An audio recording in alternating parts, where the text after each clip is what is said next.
नमस्कार, जय Hind. Welcome back रोजगार विद केडी। दोस्तों, AIIMS all India institute of medical science के द्वारा भर्तियों का पिटारा यानी कि नई वैकेंसियों का विज्ञापन जारी किया गया है और जो नोटिस है वो आपके सामने है, आपकी स्क्रीन पर है। नोटिस नंबर 171/2025 7/1/2025 को यह जारी किया गया है। कॉमन रिक्रूटमेंट एग्जामिनेशन जो आपका होने वाला है अलग अलग पोस्ट का, और कितनी जो इसमें जो इसके अंदर टोटल कितनी वैकेंसियां हैं, एज क्राइटेरिया क्या है, उसके अंदर पे लेवल क्या रहने वाला है और एजुकेशन क्वालिफिकेशन क्या रहने वाली है, इस पर संपूर्ण चर्चा इस वीडियो में करने वाले हैं। तो 5-7 मिनट का वीडियो तो नहीं होगा, लेकिन जितना वीडियो होता है वो आपके काम के लिए ही होता है। फालतू का वीडियो नहीं बनाएंगे, और अगर मैं चाहूँ तो इसको 2-3 मिनट में ही कंप्लीट कर सकता हूँ, लेकिन अगर आपको जानकारी कंप्लीट चाहिए तो वीडियो कंप्लीट देखना होगा। सबसे पहले हम बात करते हैं इसके अंदर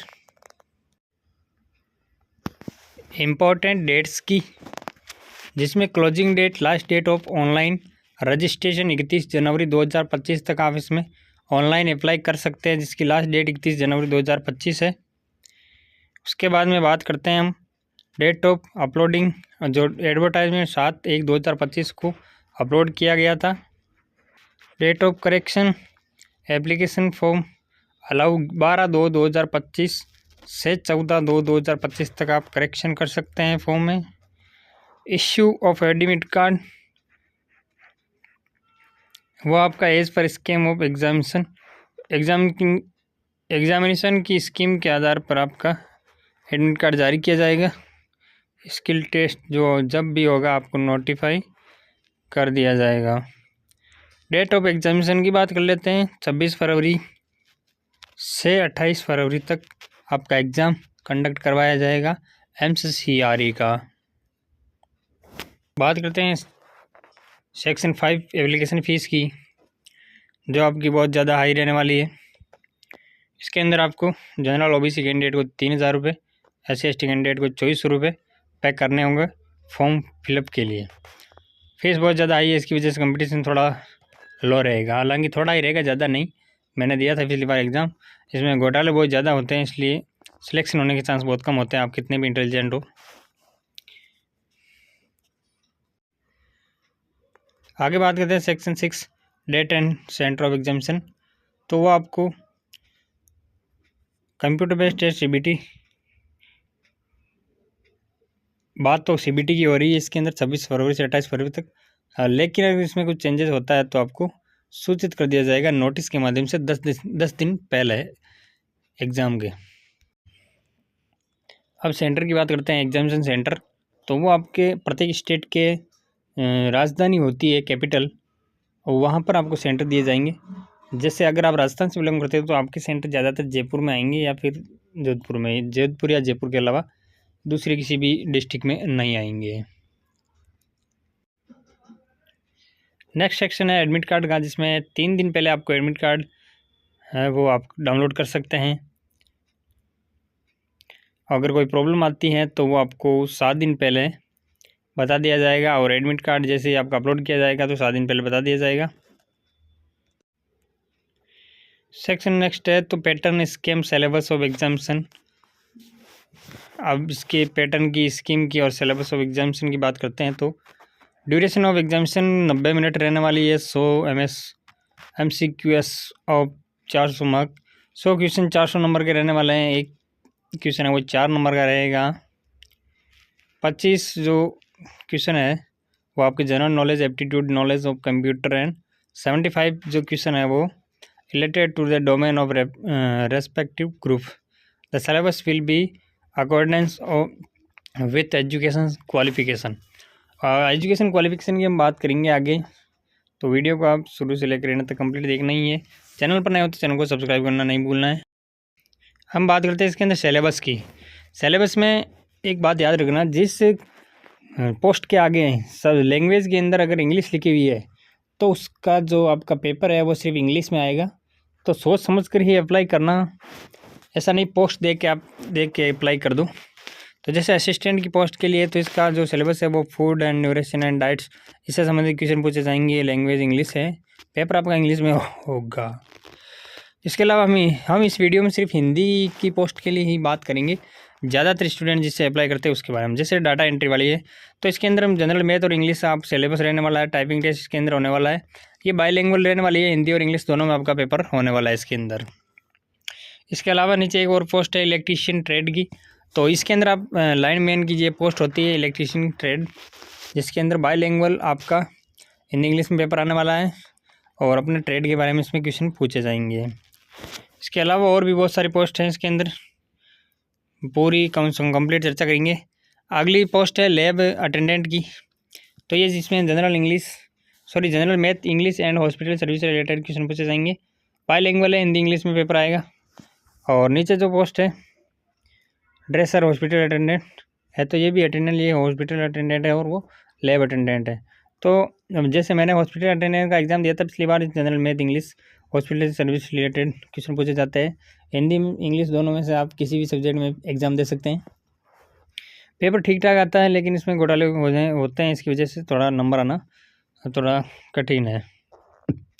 नेक्स्ट है रूम असिस्टेंट, ये सेम पोस्ट है, हॉस्पिटल अटेंडेंट, रूम अटेंडेंट, जो भी आप बोल सकते हैं इसे। फिर dissection hall attendant, general math English hospital service related question, bilingual है, हिंदी इंग्लिश के अलावा इसमें भी आप एग्ज़ाम दे सकते हैं हिंदी इंग्लिश में। बाकी पोस्ट है सीजी टेक्नीशियन वगैरह, ये सब इंग्लिश में है, तो इनका हम नहीं देख सकते। हम सिर्फ हिंदी की पोस्ट की बात करेंगे इसके अंदर।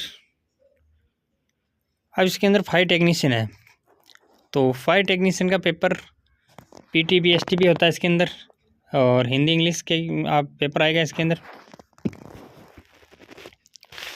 और इसके अंदर जनरल मैथ और इंग्लिश आएगी। इसके अलावा ऊपर वाली पोस्ट है असिस्टेंट सिक्योरिटी ऑफिसर की, इसके अंदर पीएचडी होगा। General administration, CCS rules, FRSR basic computer और इंग्लिश में पेपर आएगा। ये पोस्ट अच्छी है मेरे हिसाब से। Fire technician security cum fire assistant security cum fire जमादार, 40 नंबर की पोस्ट ठीक है, अप्लाई करना चाहो तो कर देना। आगे बात करते हैं और पोस्ट की। ड्राइवर की है, ऑर्डिनरी ग्रेड का ड्राइवर की पोस्ट है इसके अंदर। और पोस्ट टोटल पोस्ट कितनी है वो हम आगे बात करेंगे, लेकिन फ़िलहाल तो हम सिलेबस की बात कर लेते हैं और पेपर कैसा आएगा वो बात कर लेते हैं। तो ट्रैफिक रूल के बारे में पूछा जाएगा, ड्राइवर के बारे में, ड्राइवर वाले में हिंदी इंग्लिश दोनों में आपका जो पेपर होने वाला है। इसके अलावा योगा इंस्ट्रक्टर की एक वो इंग्लिश में होगा पेपर, पोस्ट इसके अंदर प्रोग्रामर की है। असिस्टेंट वार्डन, ये पोस्ट है, ये भी ठीक ठाक पोस्ट है। जनरल मैथ इंग्लिश इसका syllabus, bilingual Hindi English. Junior scale steno की general math in English, steno और रैपिड टेस्ट होगा हिंदी इंग्लिश, इसके अंदर दोनों लैंग्वेज में एग्ज़ाम दे सकते हैं। बाकी पोस्ट हैं लगभग, और इसके अंदर और भी बहुत सारी प्लम्बर की है, डिप्टी जनरल मैनेजर की है, पेंटर की है। जिस पोस्ट के लिए आप एलिजिबल है उस पोस्ट से अप्लाई करें। अब बात करते हैं इसकी एजुकेशन क्वालिफिकेशन की। जैसे यहाँ पर फर्स्ट पोस्ट दे रखी है असिस्टेंट डाइटिशियन, तो इसके अंदर ये यहाँ पर एक एक पोस्ट का पूरा कंप्लीट बायोडाटा दे रखा है कि ये पोस्ट कौन से एम्स के अंदर है और इसकी एजुकेशन क्वालिफिकेशन क्या है, एज क्राइटेरिया, पे लेवल क्या है, ये सब। तो क्वालिफिकेशन की बात करते हैं तो एमएससी चाहिए फूड एंड न्यूट्रिशन, और रिकॉग्नाइज यूनिवर्सिटी से चाहिए 2 ईयर का एक्सपीरियंस चाहिए इसके अंदर। ये तो इसका एजुकेशन क्वालिफिकेशन हो गया। नेक्स्ट पोस्ट की बात कर लेते हैं, असिस्टेंट एनएस, असिस्टेंट एडमिनिस्ट्रेट। तो इसकी एजुकेशन जो क्वालिफिकेशन है वो minimum 3 year bachelor degree in any discipline from recognise university institute, working knowledge of computer office PowerPoint वगैरह। पे लेवल 6 है इसके अंदर। एज जो है वो नॉट एक्सटेंडिंग 30 ईयर, 30 साल से ऊपर नहीं होनी चाहिए आपकी एज। नेक्स्ट वैकेंसी, बहुत सारी वैकेंसी है इसके अंदर। डाटा एंट्री ऑपरेटर हिंदी वाले इसमें अप्लाई कर सकते हैं, ये बहुत इंपॉर्टेंट वैकेंसी है। और एम्स जोधपुर के अंदर इसकी वैकेंसियाँ हैं, याद रखना आप लोग। राजस्थान जोधपुर में 18 से 27 साल इसकी एज क्राइटेरिया है। पे लेवल 4 है, इसके अंदर 12th स्टैंडर्ड पास होने चाहिए आप। और जो आपकी स्पीड है 8000 key depressions per hour of data entry work के अनुसार, समझ गए होंगे आप सब लोग। तो ये सिर्फ जोधपुर के अंदर वैकेंसियाँ हैं। जोधपुर के अलावा भी है, पटना के अंदर है, और रायपुर में है, बठिंडा में है, कल्याणी में है, फिर पटना और रायबरेली। अब मैं आपको कुछ 2-4 वैकेंसियों की पोस्ट के बारे में बता देता हूँ। पूरी के बताऊँगा तो वीडियो हो जाएगा 4-5 घंटे का। किसी को सिलेबस के बारे में कुछ भी पूछना हो किसी भी पोस्ट के लिए, वो कमेंट में पूछ लेना। कंप्लीट सिलेबस प्रत्येक वैकेंसी का मैं नहीं बता सकता, बहुत सारा ये PDF है, बहुत बड़ी है। अब बात कर लेते हैं इसकी, ये वैकेंसी लैब अटेंडेंट की। ज़्यादा फॉर्म इसी में पढ़ने वाला है, मुझे बताया, मैंने पिछली बार दिया था एग्ज़ाम। तो जो जूनियर मेडिकल लैब टेक्नोलॉजिस्ट है, इसकी एम्स न्यू दिल्ली के अंदर 13 वैकेंसियाँ हैं, और टोटल 33 वैकेंसी हैं। टोटल की ही बात करेंगे हम इसमें सिर्फ। एम्स बिलासपुर में 26 वैकेंसियाँ हैं, 70 वैकेंसी एम्स न्यू दिल्ली में है मेडिकल लेबोरेटरी टेक्नीशियन की। वैकेंसी अच्छी खासी है। जूनियर मेडिकल लैब टेक्नोलॉजिस्ट की 80 वैकेंसी है। वैकेंसी की कोई कमी नहीं है, फॉर्म कम पड़ने वाला है इसके अंदर, और क्वालिफिकेशन हर किसी के पास नहीं है इतनी। बिहार में 29 है, फिर इस छत्तीसगढ़ में 20 है, फिर 29 न्यू दिल्ली NCR में है, 13 इस कर्नाटका वाले में एम्स में है, 17 महाराष्ट्र एम्स में, 49 है अपने Rajasthan employ state insurance corporation EICS Rajasthan 49, समझ रहे हो। तो अच्छी वैकेंसी है। फिर 22 तमिलनाडु, तेलंगाना 16, इस प्रकार ये वैकेंसी हैं।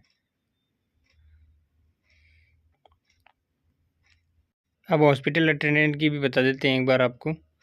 तो इसके अंदर जैसे सबसे ज़्यादा अभी तक तो भोपाल में 17 वैकेंसी हैं, 6 वैकेंसी बिलासपुर एम्स में है, और भोपाल एम्स में 17 है, ये आपको दिख रहा होगा। फिर 40 मंगलगिरी एम्स में है, गुवाहाटी वाले में 9 ही है। फिर आगे बढ़ते हैं हम। 27 एम्स पटना में हॉस्पिटल अटेंडेंट ग्रेड 3 की।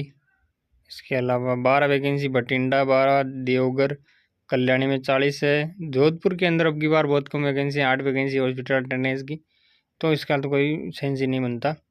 फिर 198 Imphal regional institute of medical science Imphal के अंदर मल्टीटास्किंग स्टाफ की 198 वैकेंसियाँ लाड़ लो, बहुत ही अच्छी वैकेंसी हैं। फॉर्म ज़रूर अप्लाई करें, मेरा मानना तो यह है। जोधपुर के अंदर फिर वही 8 है, ऑफिस अटेंडेंट ग्रेड 2 की, और एम्स भोपाल में 3, 8, 5, कोई ज़्यादा खास बात नहीं है।